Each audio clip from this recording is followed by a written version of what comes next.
attended council hearings in person. You tuned into our televised proceedings on Channel 13. Now, you have the chance to listen to us on the radio as we demystify our work and the people who do it. This is not a council hearing. This is Hearing the Council with your host, Josh Gibson.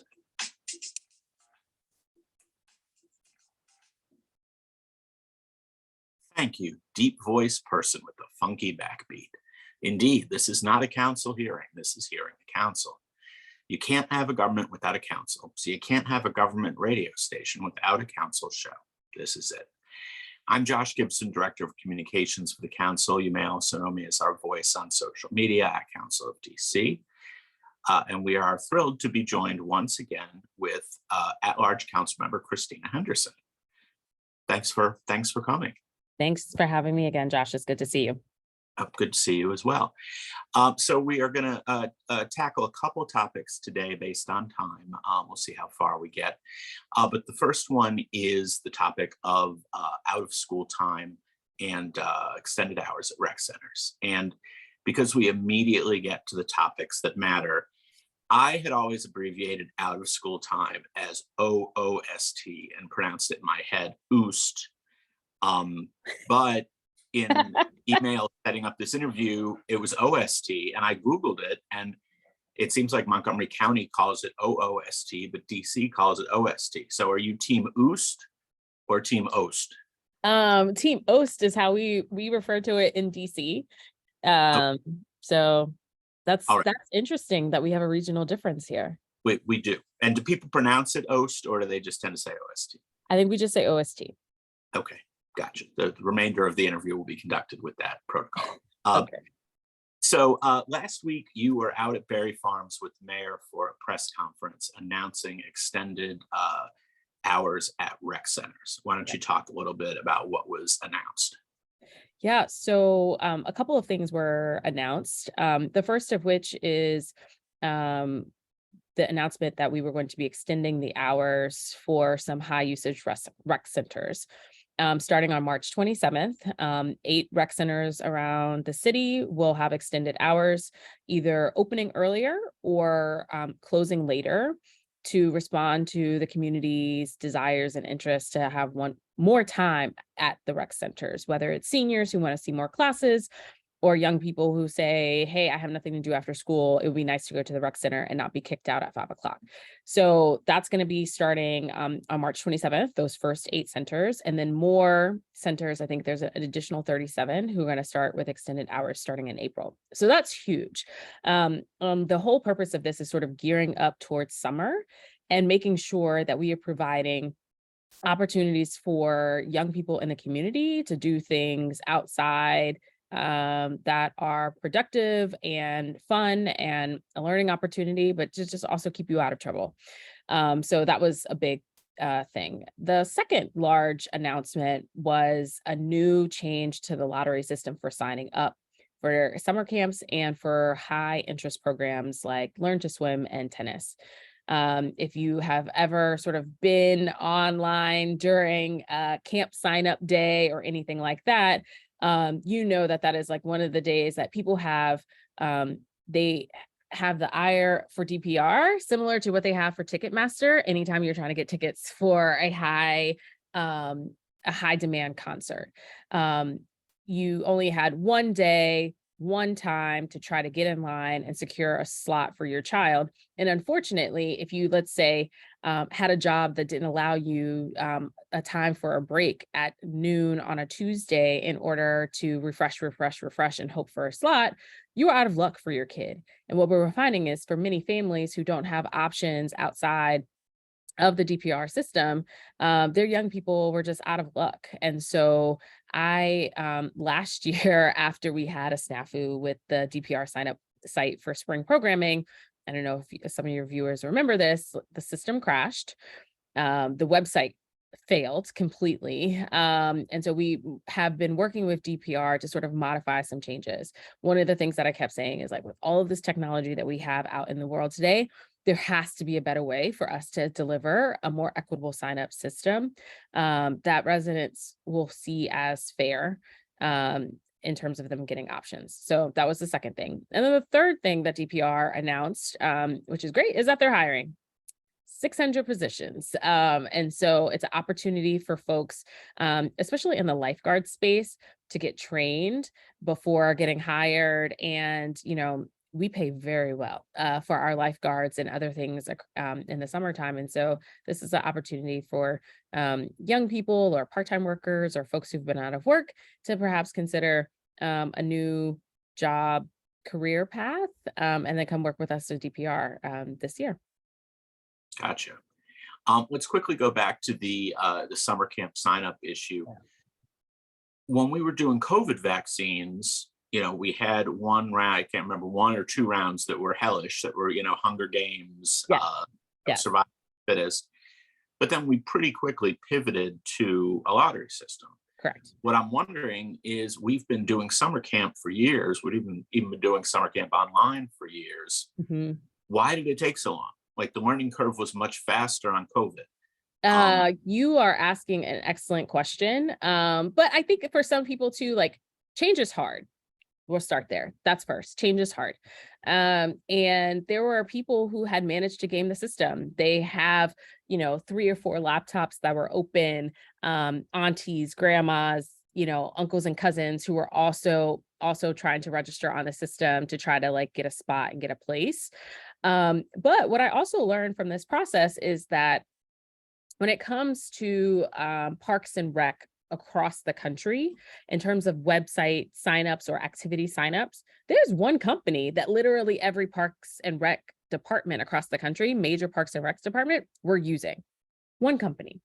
And so if you don't have an incentive because you have a monopoly on the marketplace to innovate or try something new, there's no avenue to do that.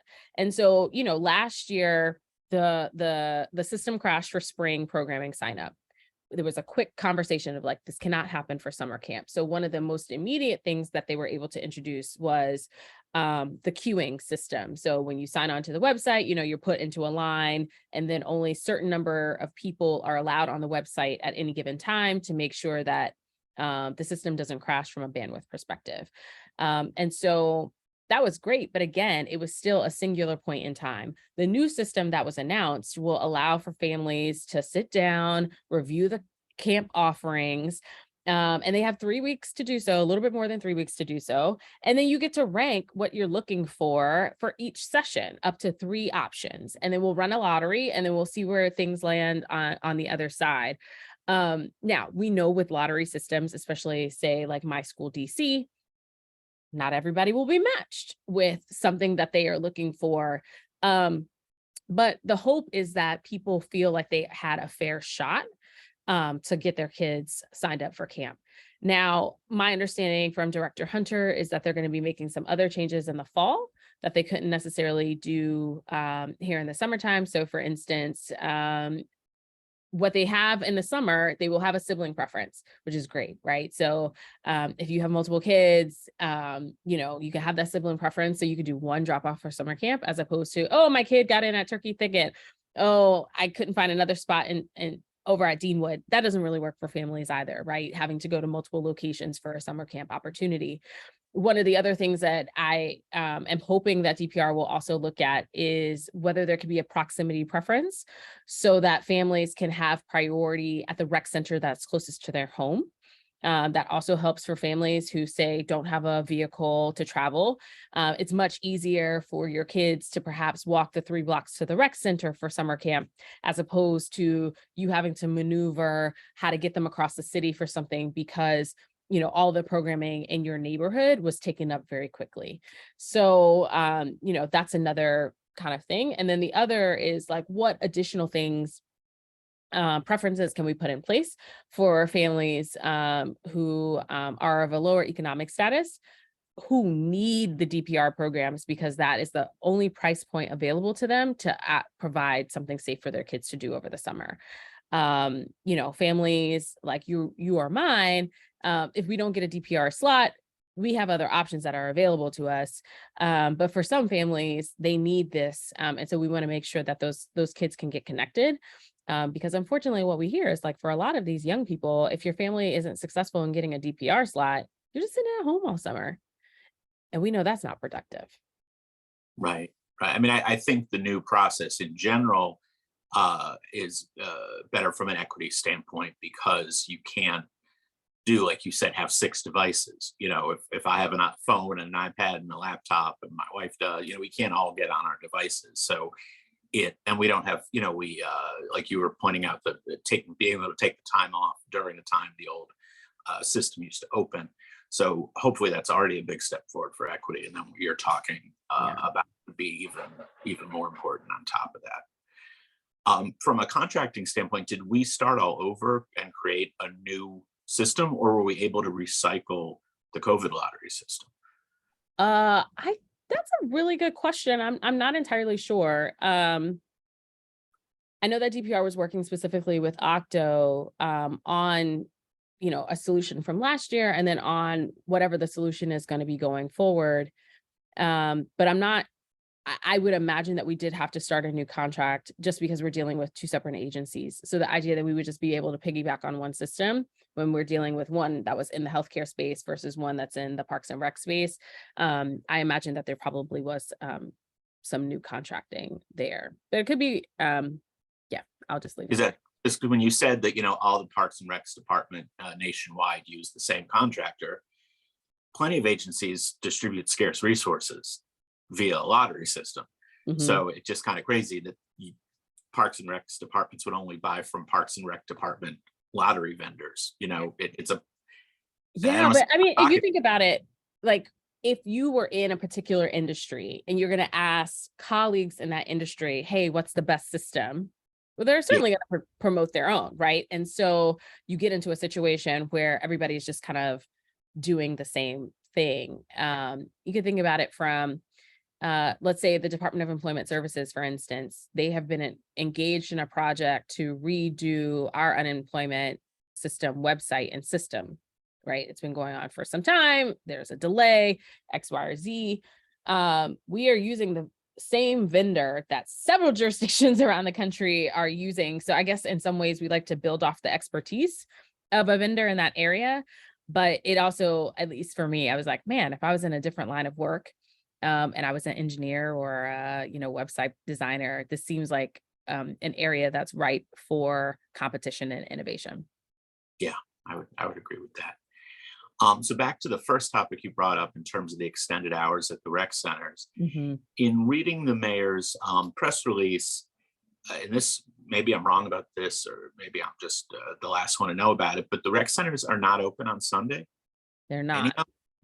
Not now, for many of them. And then also, but I would say this, there were progress made in terms of extended hours, not just for rec centers, but also for, like, say, the libraries pre-pandemic, and then everything rolled back.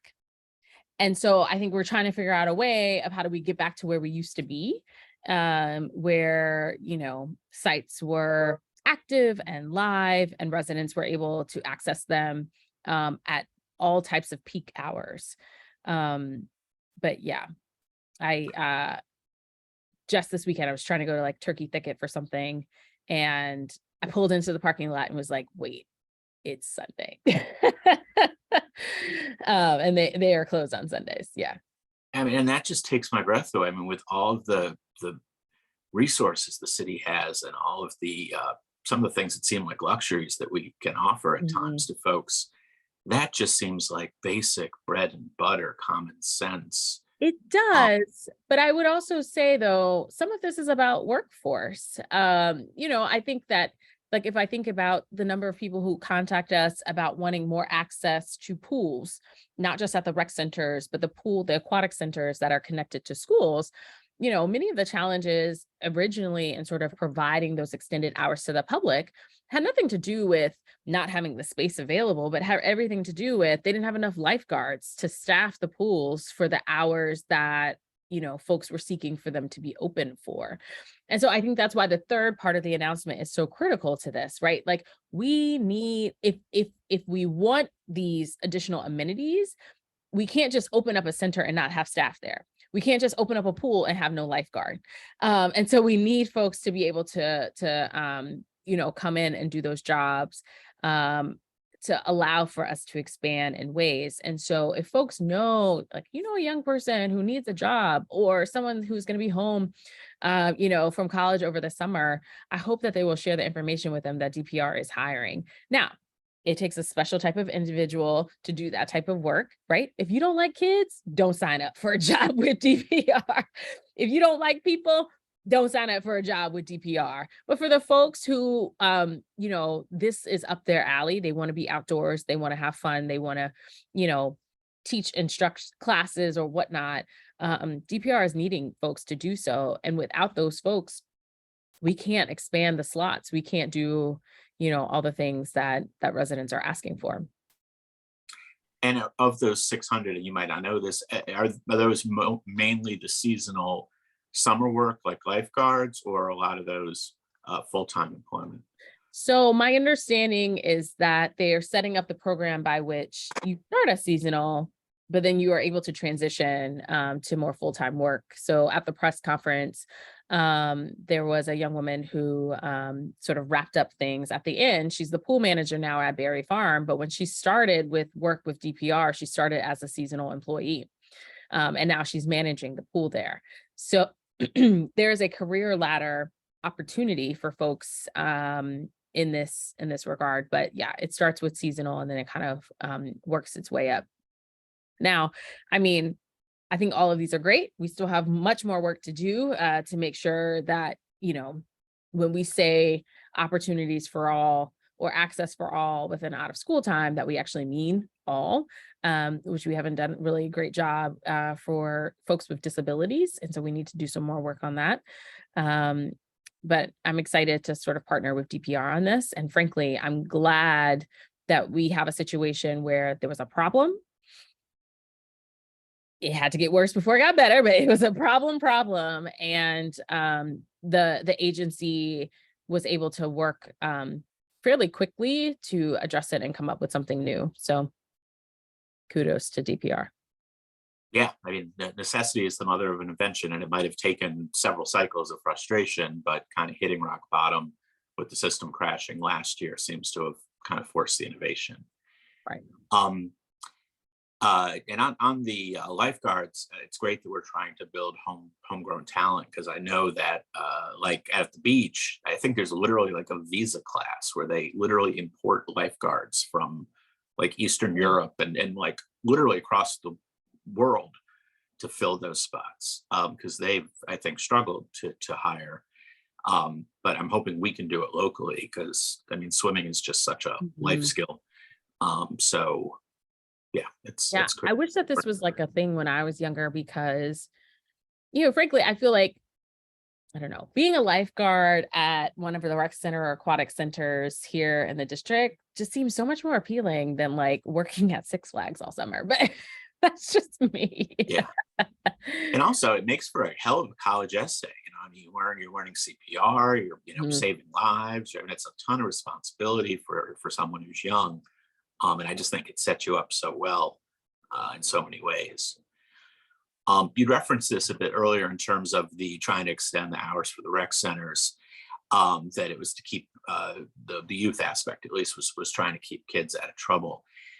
The timing of the mayor's announcement, I think, was probably not a coincidence, that when all the hullabaloo was going on nationally with the focus on the revised criminal code, do you see this as a critical piece of that puzzle of dealing with the uptick in, I mean, it's technically a downtick in crime, most crimes, but the perceived uptick in crime, is that part of your thought process in getting behind this, or is it purely just this is what the kids need and deserve? Well, I think it's dual, right? I feel like kids need the opportunity and space to be kids. Period, full stop, right? I think a lot of young people in our community don't have that opportunity, that they're having to, because of whatever their home or life situation, many of them are having to assume more adult responsibilities earlier on and don't have the opportunities to just say like, hey, I'm going to go to the pool with my friends and we're just going to hang out and not think about anything else but this in this particular moment. So I think that on one side, DPR, I feel like, presents a really unique opportunity for us to expose kids in our areas to a variety of different things, whether it be, hey, you want to try out pickleball, you want to do volleyball, you want to do cheerleading, boxing, ice skating, tennis, all of these different things that could provide an anchor in life outside of academics in terms of building discipline, building character, but also fitness and exercise and all of these pieces. Like, we need to give those opportunities to young people, particularly in our city. But on the other side too, we know that lots of things can happen when you have idle minds. And what we're seeing in terms of juvenile crime that's happening, and Chief Conti has spoken a lot about this as well, is that a lot of these incidents are much more impulsive than in the past. And what I mean by that is it's like crimes of opportunity, crimes that, like, oh, we were just sitting on the stoop and we thought, let's do this thing, but it doesn't make any sense from a logical standpoint. Like, any rational person who sits down and thinks about it, like, it doesn't make any sense. And so what we've heard from community members is that young people feel like they need some place to go. And in the absence of that, that's how you get caught up in crew culture and all of these other things that might lead to you participating in a criminal act. Folks have talked about, there used to be Boys and Girls Clubs, and those have now closed. The rec centers used to be open longer, and those had changed. So now we're trying to address some of those issues.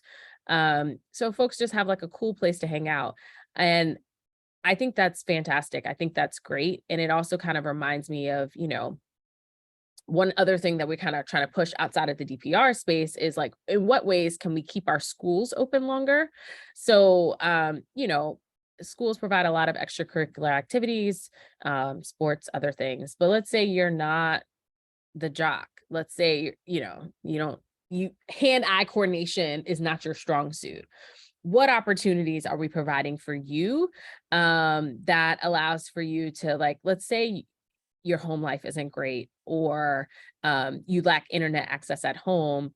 What is a safe space that we can provide for you after school that allows you to be productive and, explore your interest areas and also stay out of trouble? So I think it's a double piece of, one, let's expand and broaden the horizon in terms of access to opportunity. And two, if that keeps you out of trouble, that's great as well. And one thing, efforts to give alternate things to do with free time have always been most important during the summer, because there seems to be a correlation between comfortable weather and upticks in crime and idle hands and that kind of thing. What no one's talking about is this is the warmest winter we've had in years. And I wonder if there is any correlation at all with the perceived uptick in crime and the sort of opportunistic impulsive things that people are doing, with just the fact it's 50-something degrees out all winter. Where? Josh, have you been outside today? It is not 56 degrees. No, but February was the third hottest February. Yes. February was quite warm. I do not think that's the major cause, but I do wonder if there is an element of that, because you can't tell me if it was 20 degrees for the last 3 months, folks would stay inside, Anyway, that's just my little conspiracy theory. The other topic I wanted to hit with you, you mentioned in passing, was you've reintroduced a bill to focus on to deal with out of school time specifically for kids with IEPs. And the fact that the number in the bill is 1 out of 5 kids in DC has these kind of special needs, but our rec centers our rec programs are not at all adapted to that statistic. And you have 8 co-sponsors. So the bill seems like would have a pretty good chance. Talk to me a bit about that need, about how you came to figure out that was an important need, and how you're planning on tackling it. Yeah. So I met with a group of families who have students who have IEPs in the district. And let me just say, right, to have an IEP, there's a variety and a range in terms of what the disability your student may be facing. For some, it may be a physical disability that you need some additional support in the classroom on. For others, it can be executive functioning, or speech, or something to that effect. So it varies. But what we were finding is that not only for DPR, but also our community-based organization partners that we use for out of school time, either after school or in the summer, were not very well equipped to handle a student who needed some additional accommodations.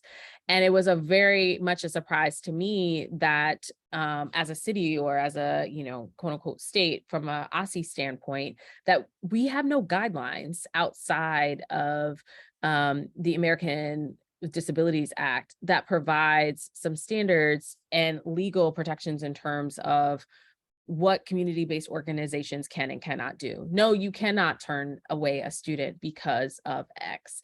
And looking at that. And so, we have a number of families who felt like they were excluded, that they had no choice in an out of school time scenario because maybe they had a situation where the CBO let them sign up for the program, like took their money, and then, one weekend said, oh, you know what, this isn't going to work for us. Now, they didn't get a refund from their money back, right? And so the bill is designed to, number one, have OSSI develop some standards.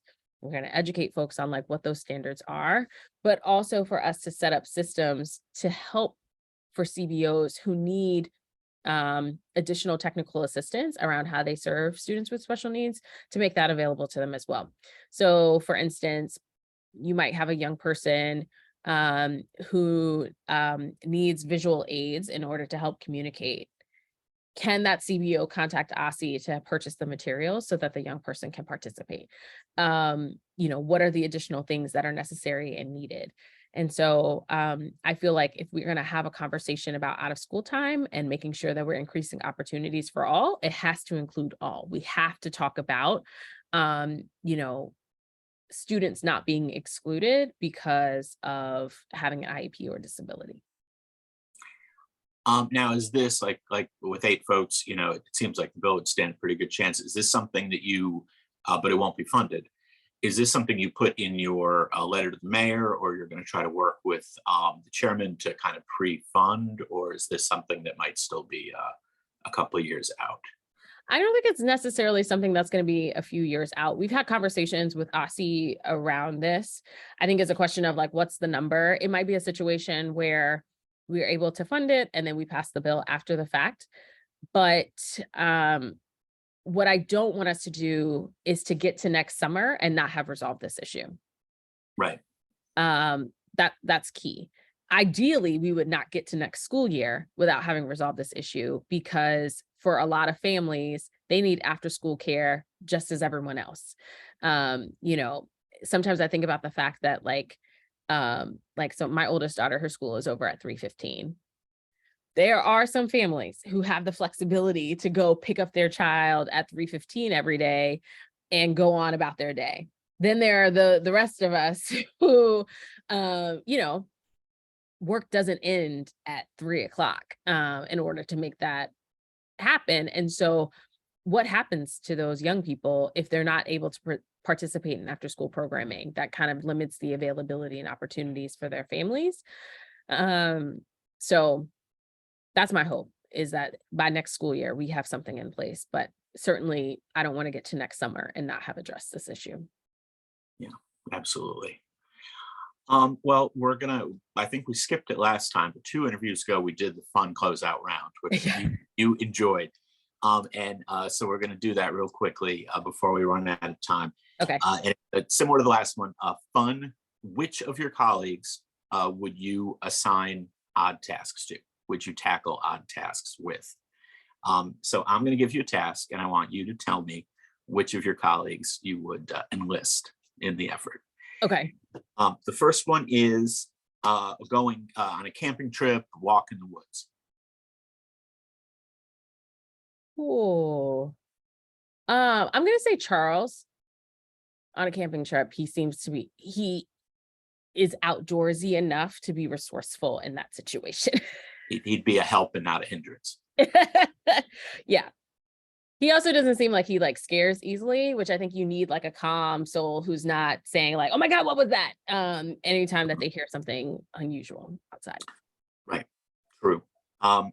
Okay. If you were on the phone with customer service and they just were not helping you out, You call 800 number and you're like, here, let me hand the phone to somebody. Who do you think would get your work done on that call? Janice. I knew you were going to say Janice. I just knew. Yeah. Not only would Janice get it done, she'd probably get me a refund, and like a gift card of some additional points for my troubles. Yeah, that's, you need a lawyer for that. True. Okay, how about if you had to mediate a dispute? Who would you pull in to get to a peaceful resolution of the dispute? Oh, that's interesting. It's kind of a tie. I would say either Kenyon or Matt. Okay. Like Matt is very even keel of like, I hear you. Let's see where we can work, etc. Kenyon is also a very similar, like, let me hear all sides and kind of come to some solution here. Okay, whose Rolodex would you steal? Oh. Probably Brooke. Yeah. Probably Brooke. What do you think she has cooking in her Rolodex that would Brooke's from Connecticut. And there's a lot of people out of Connecticut. Okay, seeking the Connecticut. Yeah, but I also, though, Trayon similarly happens, like he just knows people. So I think it would be a toss-up between them. Okay, and the very last one is, and this is based on a premise that is probably false. Assume all your colleagues wrote poetry. Whose poetry would you want to read, and whose poetry would you run like the devil away from? Robert strikes me as a very thoughtful in the feelings. He also used to have locks back in the day, so I feel like he has a vibe there that I think would be great for poetry. I would stay away from Phil's poetry. Yes. although a lot rhymes with spreadsheet, so you could always do that. So anyway, I think Phil's gonna run away with the whose poetry do you not want to read. Wait, have you asked other people these questions? I just debuted him with Robert White the other day. Oh, and what did he say on poetry? He wanted to read, well, I actually didn't ask him the whose poetry wouldn't you want to read? That's a new brainstorm. But the whose poetry he did want to read was Brianna Doe's, because he thought it would be full of vulgarity. Well, that's his answer. I'm not speaking to it. I'm not going there, but man. Okay. At the end of your season, I hope that you publish like what everybody said in each one, because that's funny. You asked that the last time we did this, and I literally have the spreadsheet open on my computer because I have to update it for everyone with their answers. But everyone loved the Fighting Barbarians question last round, and I think the poetry one is going to be the fun question this time. But anyway, thank you again for indulging me, particularly with the fun questions at the end. But we're out of time, over time, so we'll have to hit Committee on Health priorities in a future interview. Not a problem. But listeners, thank you very much. Remember to subscribe to our podcast on SoundCloud or wherever you get your podcasts. Search under Hearing the Council. Thanks again for joining us. Tune in next time. We're on DC Radio at 96.3 on your FM HD4 dial or at dcradio.gov. I'm Josh Gibson. This is not a council hearing. This is Hearing the Council. Thank you, Councilmember. Really appreciate it. Thank you. Have a good day. Take care. Bye-bye.